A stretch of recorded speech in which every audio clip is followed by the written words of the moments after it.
성경에는 약 3만 명의 이름이 등장한다고 합니다. 어떤 사람이 진짜 씌워봤습니다. 한 3만 명 됩니다.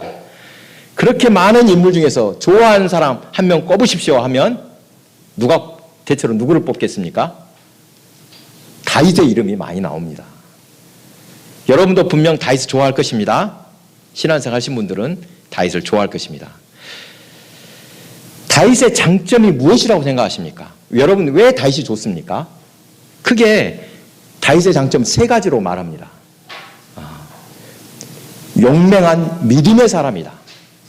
믿음이 있으니까 용감합니다. 그리고 너그러운 사람이다. 또 신실한 사람이다. 이 세 가지를 말합니다. 먼저 용맹한 믿음의 사람. 우리가 잘 알듯이 블레셋의 장수 골리앗에 맞서는 그런 용맹함을 보여주었습니다. 이 골리앗 엄청난 거구입니다. 3m가 넘는 키가 이렇게 크고 또 배틀채 같은 그런 무기를 가진 이 블레셋의 장수, 어려서부터 싸움꾼 골리앗을 이스라엘 백성들이 두려워해서 벌벌 떨고 있을 때였습니다. 이때 다윗은 하나님의 일을 욕되게 하는 이 골리앗을 두고 볼 수 없다. 믿음의 사람 다윗이 만군의 하나님 여호와의 이름으로 나가서 싸웠습니다. 결과는 잘 아시죠? 뭘로 이겼습니까? 물맷돌 하나로 골리앗을 쓰러뜨리고 쳐 죽이고 승리했습니다. 다음으로 다윗은 용맹함에다가 너그러움도 갖추고 있습니다. 사람이 용감만 하고 너그러움이 없으면 또 어떻겠습니까? 그의 아들 압살롬의 반역으로 쫓기는 신세가 되었을 때였습니다. 시므이라는 사람이 다윗의 일행에다가 막 돌을 던지면서 저주했습니다. 뭐라고 합니까? 한마디로 이렇습니다. 야, 너 꼴 좋다. 너 지가 아들한테 쫓기는 한마디로 고소하다 이렇게 했겠지요. 사울을 대신해서 왕이 되었으나 하나님께서 너의 악행을 심판했다. 이렇게 저주했습니다. 다윗의 부하들이 뭐라고 합니까? 이 당장에 쫓아가서 그놈 목을 베어다 바치겠습니다 할 때 다윗이 말립니다. 사무엘하 16장 11절. 또 다윗이 아비새와 그의 모든 신하에게 이르되 내 몸에서 난 아들도 내 생명을 해하려 하거든 하물며 이 베냐민 사람이랴 여호와께서 그에게 명령한 것이니 그가 저주하게 버려두라. 힘이 있을 때는 힘이 없으면 모를까? 힘 있는 나한테 그렇게 저주하면 여러분 가만두겠습니까? 보통 사람은 보이기 힘든 너그러움입니다. 그리고 무엇보다 세 번째로 다윗의 가장 큰 장점은 신실함입니다. 하나님께서 다윗을 마음으로 기뻐하신 이유, 다윗을 이스라엘의 왕으로 선택하신 이유, 신실함 때문입니다. 다윗의 마음 중심은 늘 하나님을 향해 있었습니다. 하나님께서는 그러한 다윗 마음의 중심을 보시고 기뻐하신 것입니다. 오늘 본문이 어떤 내용인가? 다윗의 왕권이 안정이 되고 이제 자기 왕궁을 짓고 편안히 살 때였습니다. 내가 몸이 편안하게 나는 살고 있는데 하나님을 생각한 것입니다. 뭐라고 합니까? 자신은 백향목으로 아름답게 지은 궁전에서 거하는데 하나님의 언약궤는 천막에 있다. 이것을 마음을 쓰였던 것입니다. 여러분 구약 성경을 자세히 읽어보면 이스라엘은 다윗이 왕이 된 후에 나라의 왕국의 위상이 확 높아지는 것을 볼 수가 있습니다. 이런 이유를 살펴볼 필요가 있습니다. 어떻게 해서 다윗이 왕이 되자 이스라엘이 다 뭔가 이용을 떨쳤을까? 그때부터 철기 문화가 시작되었다는 것을 놓치면 안 됩니다. 다윗이 이스라엘에게 철기 문화를 가지고 왔다는 것입니다. 어떻게 그러면 다윗은 이 철기 문화를 알고 가져오게 되었습니까? 그가 블레셋에서 용병으로 활동할 때 이 철기 만드는 기술을 익혔을 것이라고 합니다. 이것을 볼 때 다윗이 그렇게 도망자 신세 이리저리 가고 허다허다 못해서 그 적군 블레셋에까지 가서 용병 역할을 할 때 하나님은 이 모든 과정을 통해서 이스라엘의 왕이 되도록 그를 훈련하시고 준비하셨다는 것을 알 수 있습니다. 그렇게 다윗은 철기 문화를 도입함으로 군사적으로 이제 블레셋에게 밀리지 않게 되었습니다. 여러분, 청동기, 철기, 이 싸움이 안 되는 무기입니다. 청동기라면 뭐가 생각납니까? 뭐 굴이나 노시라고 생각하십니다. 여러분, 구리하고 구리칼하고 무쇠칼하고 딱 부딪히면 어떻게 되겠습니까? 누가 이깁니까? 칼이. 예. 계속해서 철기로 무장한 블레셋을 당하지 못하고 있다가 이젠 이스라엘로 철기로 무장해서 블레셋을 물리치기 시작한 것입니다. 사울왕 때까지만 해도 여러분 블레셋이 얼마나 무서운 세력이었는지 모릅니다. 주변 나라들이 벌벌 떨었습니다. 블레셋이 어디에서 머물고 있었습니까? 서쪽 바닷가 쪽에서 살고 있었는데 자꾸만 해서 바다로 나가고 또 위로 이스라엘 땅으로 올라오고 이렇게 세력을 떨치고 있었습니다. 여러분, 그때 이스라엘의 바로 바닷가에 있는 두 왕국이 있죠. 어느 왕국이 있습니까? 두로와 시돈. 이 두 왕국도 블레셋 때문에 소위 말해서 못 살겠다고 하고 있었습니다. 그런데 다윗이 왕이 되고 철기 문화를 가져오고 블레셋을 몰아내니까 이스라엘만 좋은 것이 아니라 누가 좋습니까? 바닷가에 있던 두 왕국도 평화를 누리게 되었습니다. 야, 다윗 덕분에 우리도 숨 좀 쉬고 숨 좀 쉴 수 있게 되었구나 라고 한 것입니다. 그래서 두로왕 하람이 다윗에게 감사의 표시로 뭐를 줍니까? 귀한 백향목, 흔히 말하는 고급 건축자재를 아낌없이 지원해 주었습니다. 오늘 본문처럼 이 두로왕 히람의 지원으로 아름다운 궁전을 건축하고 거기에 살게 되었습니다. 이제는 사방의 대적들도 다 평정하고 정치적으로 또 국제적으로 다윗은 안정을 얻고 평안할 때였습니다. 여러분, 인간은 참 간사합니다. 그렇죠. 내가 어려울 때, 다급할 때는 뭐라고 합니까? 하나님 앞에 뭐 소원하기도 하고 무엇이든지 다 순종하겠습니다. 이렇게 했지만 막상 아무 걱정 근심이 없어지면 금방 달라집니다. 그러니까 화장실 갈 때하고 나올 때하고 완전히 달라집니다. 편안해지면 사람들이 어떻게 합니까? 엉뚱한 생각을 잘합니다. 그렇죠.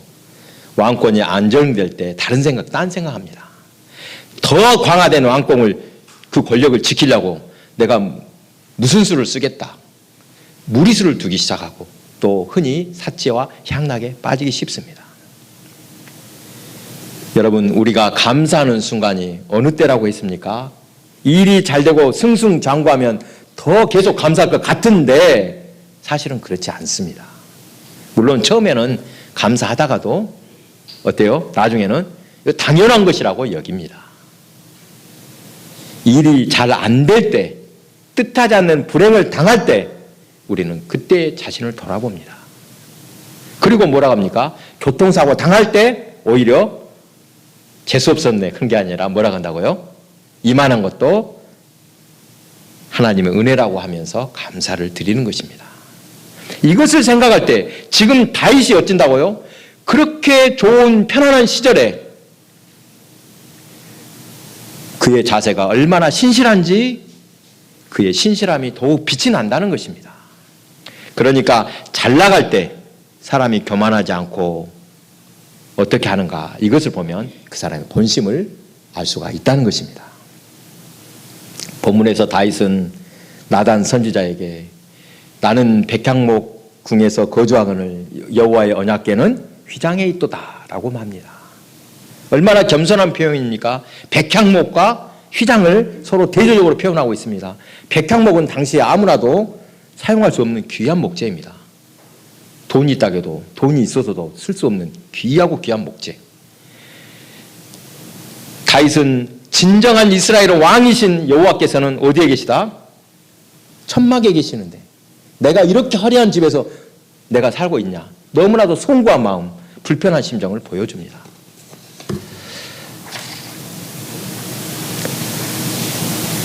그래서 그는 여호와를 위해서 자신이 살고 있는 이 궁보다도 훨씬 더 아름다운 성전을 짓겠습니다 라고 했던 것입니다.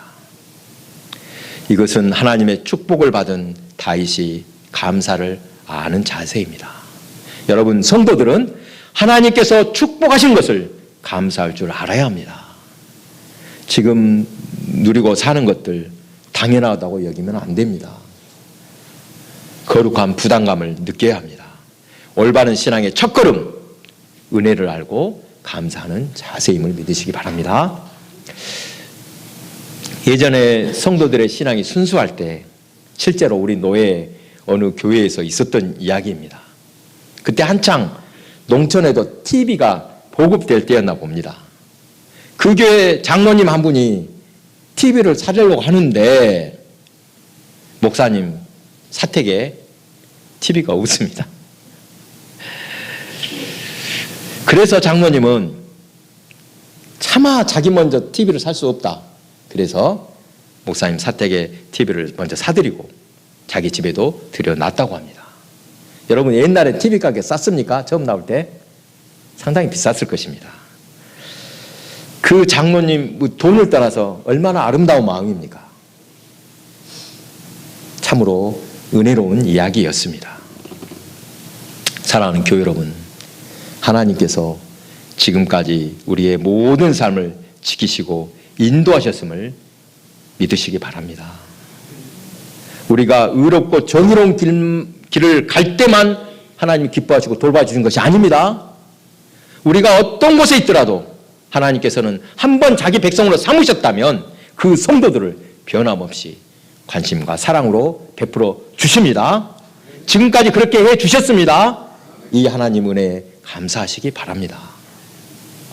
그리고 구체적으로 하나님 은혜에 보답하는 방법을 생각해 봅니다. 우리 성도들이 하나님께 무엇을 드릴 수 있겠습니까? 무엇을 드리면 하나님이 좋아하실까? 많은 재물을 바라시겠습니까? 야, 건물이라도 하나 크게 그냥 헌당하면 하나님 받으시겠습니까? 하나님은 우주 만물의 주인이십니다. 우리가 하나님을 위해서 어떤 위대한 일을 했다, 거창한 일을 했다, 이럴 때만 기뻐하시며 칭찬하시는 그런 하나님이 아니시라는 겁니다. 그러면 어떨 때? 다만 하나님께서는 우리의 마음에 진정한 순종과 헌신을 원하시는 것을 믿으시기 바랍니다. 다른 거 필요 없습니다. 못해도 상관없습니다. 마음 중심만 하나님께 두면 될 줄 믿으시기 바랍니다. 하나님께서는 다른 것을 원하시는 것이 아니라 오직 우리의 마음만 받으신다. 이 말씀이 얼마나 큰 위로인지 모릅니다. 영과 진리로 드리는 예배를 기뻐 받으신다. 이 말씀도 얼마나 큰 은혜입니까? 여러분, 이것을 거꾸로 한번 생각해 보십시오. 만약 하나님께서 너희가 나를 사랑하느냐? 그러면 어느 정도의 물질을 바쳐봐라. 이런 하나님이 없겠습니다만 그랬다 하십시다. 또 네가 나를 사랑하느냐? 너 몸으로 어느 정도까지 헌신해봐라. 이렇게 기준을 정해 주셨다면 어떨 것 같습니까? 그런 기준이 쉬운 사람들에게도, 쉬운 사람들은 문제가 안 되겠지만 여력이 안 되는 사람, 가난한 사람들은 참으로 안타까운 심정일 것입니다. 사무엘상 16장 7절입니다. 사람은 외모를 보거니와 나 여호와는 중심을 보느니라. 하나님께서는 어떤 물질적인 것보다 우리의 마음 중심을 보신다고 말씀하셨습니다. 가진 것이 무엇이냐도 상관없습니다. 예수님께서는 가난한 한 과부의 두렵되는 헌금을 보시며 누구보다도 그녀가 많이 헌금했다고 말씀하셨습니다. 여러분, 두 렙돈이 오늘날 어느 정도 가치입니까? 두 렙돈. 한 1,000원 정도 된다고 합니다. 1,200원. 컵라면 하나 사면은 다 끝나는 돈입니다. 그 가부는 그것이 일주일의 생활비 전부였다고 합니다. 우리는 흔히 하나님께 드리고 싶어도 나는 드릴 것이 전혀 없습니다 라고 말할 때가 있습니다. 특별한 능력도 가진 것도 없습니다. 주를 위해서 내가 무슨 도움이 되겠습니까? 한 사람의 헌신으로 세상 바뀌겠습니까? 나 한 사람 기도했다고 나라가 달라지겠습니까? 여러분, 혹시라도 이런 생각이 있다면 이제는 바꾸시기 바랍니다. 하나님께서 복을 주실 때 한 가지 특징이 있습니다. 오늘 본문에서 잘 나타났듯이 먼저 복을 받을 그럴 만한 마음을 허락해 주십니다. 믿으시기 바랍니다. 어쩌신다고요? 복 주시려면 먼저 복 받을 마음을 주십니다. 사람의 마음에 선한 마음을 심어주십니다. 여러분, 오늘 본문 냉정하게 한번 살펴보십시오. 다윗이 직접 한 일이 있습니까? 없습니까? 하나님한테 뭐 한 일이 있습니까? 사실 아무것도 없습니다. 그가 성전을 건축해야 되겠습니다 할 때 하나님께서는 오히려 하지 말아라고 말리셨습니다. 그 이후 역대상 22장 8절에 이렇게 말씀합니다. 여호와의 말씀이 내게 임하여 이르시되 너는 피를 심히 많이 흘렸고 크게 전쟁하였느니라. 네가 내 앞에서 땅에 피를 많이 흘렸은즉 내 이름을 위하여 성전을 건축하지 못하리라. 다윗은 전쟁을 많이 치른 사람입니다. 그 뜻은 뭐가 또 포함되어 있습니까? 전쟁에서 얻은 전리품으로 하나님의 성전을 네가 건축했구나 이렇게 할까 봐서 다윗에게 성전 건축을 허락하지 않으셨다는 것입니다. 오늘 본문에서 다윗이 한 일이라고는 그의 마음 중심을 하나님께 고백하고 둔 것뿐입니다. 아무것도 한 거 없지 않습니까? 나는 백향목궁에 안전하게 거주하는데 하나님의 언약궤가 그 휘장 아래에 있으니까 하나님께 너무 죄송한 마음, 그것밖에 특별히 한 일이 없습니다. 그런데도 하나님께서는 다윗의 그 마음 중심을 보시고 복을 주셨습니다. 8절입니다. 네가 어디로 가든지 내가 너와 함께 있어 네 모든 대적을 내 앞에서 멸하였은즉 세상에서 존귀한 자들의 이름 같은 이름을 네게 만들어 주리라. 야, 나의 모든 대적을 다 물리쳐 주신다. 네 이름을 세상 가운데 뛰어나게 해주겠다. 또 14절입니다. 내가 영원히 그를 내 집과 내 나라에 세우리니 그의 왕위가 영원히 경고하리라. 다윗은 영원히 다윗 가문의 왕위가 계승될 것이다. 참으로 놀라운 복을 주셨습니다. 한 것도 아무것도 없는데 이런 복을 주셨다는 것입니다. 사랑하는 교회 여러분, 오늘 말씀을 통해 이것 하나만은 꼭 기억하시기 바랍니다. 하나님께서 복 주실 때 우리에게 미리 복을 받을 마음을 주신다는 사실입니다. 복을 받을 마음은 어떤 마음인가? 선한 마음, 긍휼히 여기는 마음, 베푸는 마음, 순종하는 마음입니다. 여러분, 선하고 긍휼한 마음을 가진 사람은 자기만 생각하는 사람이 아닙니다. 이웃이 어려움 당할 때 그의 아픔을 돌아볼 줄 압니다. 가난한 자에게 양식을 나누어 줍니다. 어려운 사람을 보면 긍휼한 마음을 갖고 내 일처럼 여겨줍니다.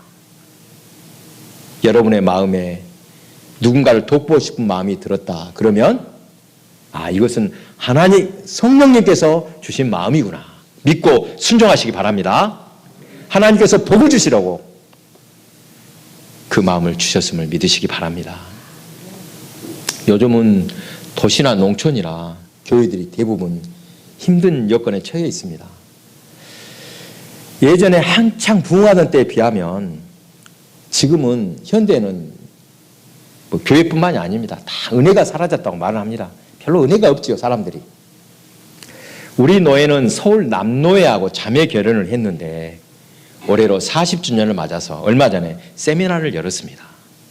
서울에서 목사님들 오셔서 세미나를 해줬는데 그 세미나 중에서 이야기를 들어보니까 도시도 심각합니다. 여러분, 우리 교회는 비록 풍족하지는 않더라도 서로를 아끼고 사랑하는 귀한 마음이 있습니다. 알고 계십니까? 아이고 뭘 그래 맨날 밖에 나가서 이야기를 들어보면 우리 백숙교회 은혜가 있습니다. 서로를 목사님을 섬길 줄도 아십니다. 서로를 귀하게 여기십니다. 가끔 서로를 너무 잘 알기 때문에 동네에 살다 보니까 불편할 수도 있습니다. 솔직히 이건 사실입니다. 그래도 그렇게 서로를 잘 아는 만큼 이해하고 아껴주는 마음들이 있습니다. 여러분 이것을 자랑스럽게 여기시며 감사하시기 바랍니다. 하나님은 감사하는 성도에게 복을 주십니다. 아멘. 좋은 일, 영광스러운 일에는 누구라도 감사할 수 있습니다. 하지 말아도 잘합니다. 그러나 우리 성도들은 어떤 환경과 조건을 넘어서서 어떤 상황에서도 하나님께 감사할 수 있어야 합니다. 좋을 때는 누구라도 감사하지만 성도는 어느 때라도 감사할 수 있어야 한다는 사실입니다. 성도들은 모든 것을 하나님께서 주셨음을 고백하고 믿는 사람들입니다. 그러니까 지금 내가 가지고 있는 것이 내가 주인입니까? 누가 주인입니까? 내가 주인이 아니라는 것입니다. 하나님께서 주신 것을 나는 주인이 아니라 잠깐 맡아서 겸손하게 관리하는 그 사람을 누구라고 합니까? 청직이라는 사실. 이런 마음을 가질 때 하나님이 복을 주십니다. 여러분 이 마음을 품으시기 바랍니다. 하나님께서는 감사하는 성도, 다른 사람을 축복하는 성도, 어떤 환경에서도 긍정적인 태도를 유지하는 성도를 복 주십니다. 여러분 이런 성도가 되시기 바랍니다. 누구도 원망할 필요가 없습니다. 왜요? 하나님의 선하심을 믿기 때문입니다. 하나님께서 반드시 아름답게 만들어 주실 것이다. 내가 하지 않더라도, 원망하지 않더라도 하나님은 선하게 역사해 주신다. 이것을 믿기 때문에 우리는 맡겨드릴 수 있는 것입니다.